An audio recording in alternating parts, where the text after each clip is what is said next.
Boa tarde, caros colegas, participantes do Profei. Aqui quem vos fala é a professora Luane, também candidata do mestrado, aqui em São Luís Maranhão.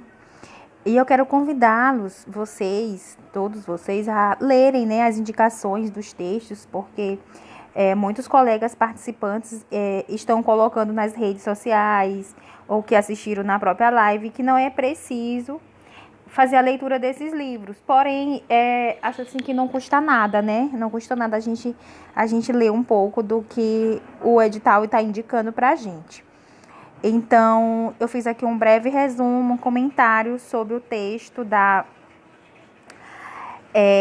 Anicélia Gonçalves Mendes, e da Carla Ariela Rios Vilaronga, que é o texto que fala sobre o ensino colaborativo, coensino, Esse texto ele tem por título o ensino colaborativo para o apoio à inclusão escolar, práticas colaborativas entre os professores, tá? Bem no resumo do texto, do artigo, ela já fala, dá uma definição do que seria o ensino colaborativo, O ensino colaborativo é quando o professor de sala de aula comum trabalha em colaboração com o docente da educação especial, tá? E antes da gente começar, eu quero dar essa dica para vocês, que é importante a gente humanizar a nossa leitura. A gente buscar quem é o autor, Quem é a Carla Ariela Rios Vilaronga, Eu fiz uma pesquisa na internet, no Google, coloquei o nome dela e saiu o currículo dela, Então é bom a gente dar uma lida no coisas que ela gosta de publicar, quem é ela, o mestrado que ela fez, tá? Não só ela, como também a Anicélia Gonçalves Mendes, tá bom? Então, eu também faço aqui uma indicação de uma entrevista que ela deu. Tem aí essa entrevista no YouTube, que é muito esclarecedora, tá? Depois a gente pode combinar da gente ver juntos. Então, vamos lá. O ensino colaborativo, ela dá a definição de que é a união, quando esses dois profissionais vão trabalhar juntos, o professor da sala de aula comum e o professor da sala de aula especial, E ela também mostra uma problemática, uma situação que é questionadora, que os estudos mostram que faltam aspectos básicos para garantir não apenas o acesso, mas a permanência e o aprendizado desses alunos com necessidades especiais, educacionais especiais. E não só nesse texto, mas como em todos, sempre vão colocar essa premissa, que a educação inclusiva não é só documentos, não são só leis que garantem o acesso da criança na escola comum, mas também a sua permanência e a sua participação, a sua inclusão na sala de aula comum.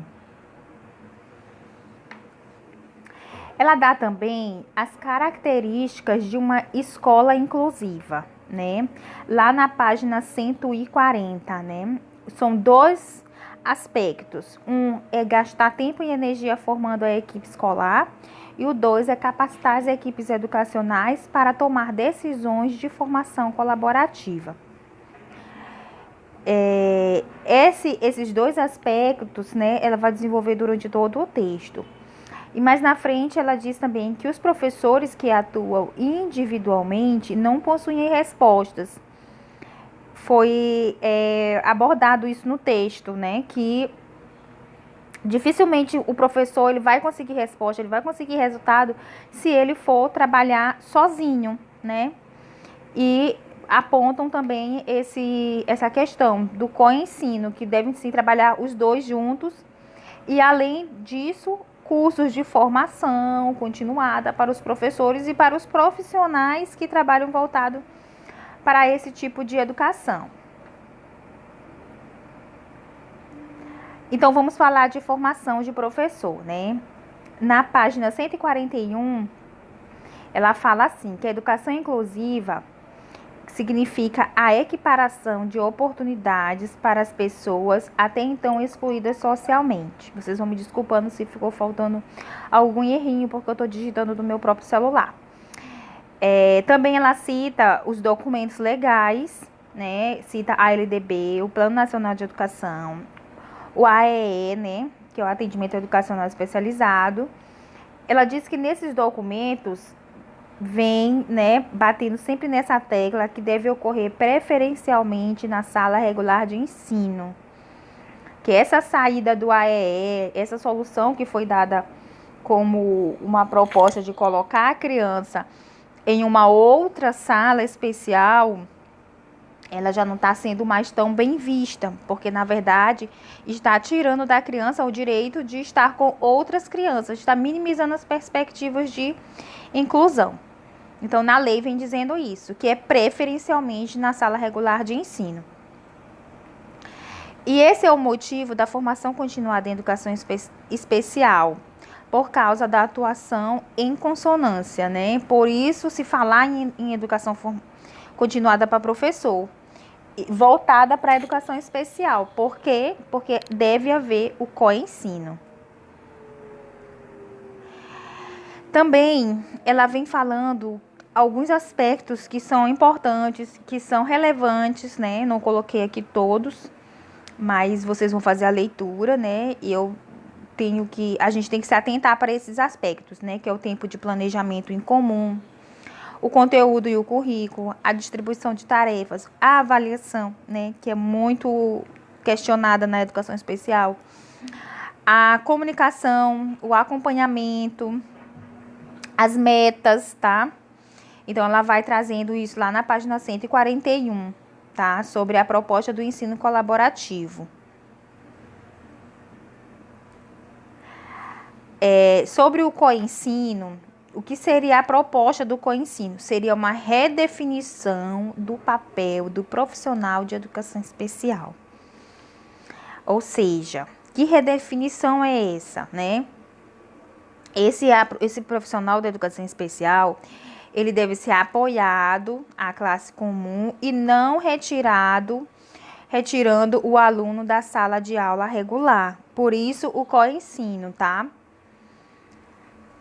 Ele deve sempre trabalhar junto com o professor da aula, da sala de aula regular, tá bom? E na página 142, eu achei esse trecho importante, eu vou ler para vocês.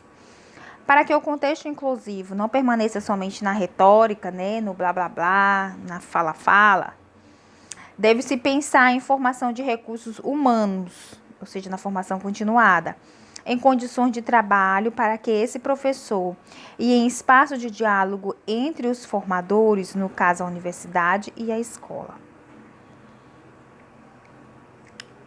O texto analisa práticas de coensino, que seria o ensino colaborativo em São Carlos, né? Em São Paulo, ele faz uma análise de algumas práticas de alguns professores e depois ele até mostra alguns casos, né? Que vai ficar para a parte 2. E aí eu pergunto para vocês, aí no estado de vocês, na escola de vocês, já é feito o coensino? Vocês já perceberam que há uma relação de colaboração entre o professor da sala regular e o professor do AE? Obrigada e até mais.